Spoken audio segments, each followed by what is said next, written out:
আসসালামু আলাইকুম। Breaking news. রাজপথে এবার এইচএসসি পরীক্ষার্থীরা। টেবিল ছেড়ে শিক্ষার্থীরা এখন রাস্তায়। আর তাদের একমাত্র লক্ষ্য শিক্ষা এবং প্রাথমিক ও গণশিক্ষা মন্ত্রী আনম এহসানুল হক মিলনের সরাসরি পদত্যাগ।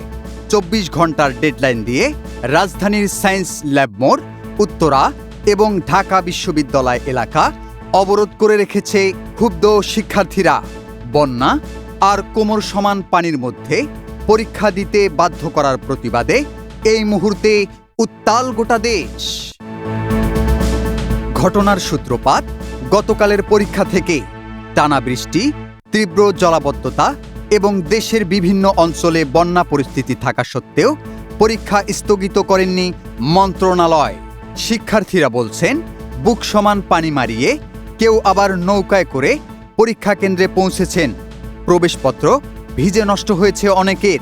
অথচ শিক্ষার্থীদের এই দুর্ভোগকে আমলে না নিয়ে উল্টো নাকি তাদের ফার্মের মুরগি বলে সম্বোধন করা হয়েছে। আর এই মন্তব্যই যেন জ্বলন্ত আগুনে ঘি ঢেলেছে। Dhaka city college, ideal college সহ ঢাকার প্রায় ১৫টি শিক্ষা প্রতিষ্ঠানের শত শত শিক্ষার্থী আজ রাজপথে নেমে স্লোগান তুলছেন, দফা ১ দাবি ১, শিক্ষামন্ত্রীর পদত্যাগ। এদিকে ঢাকা বিশ্ববিদ্যালয়ে আন্দোলনকারীরা প্রবেশের চেষ্টা করলে পুলিশের সঙ্গে ধাক্কাধাক্কির ঘটনাও ঘটে। এখন প্রশ্ন হচ্ছে, শিক্ষার্থীদের এই যৌক্তিক দুর্ভোগের দায় কি শিক্ষা মন্ত্রণালয় গ্রহণ করবে?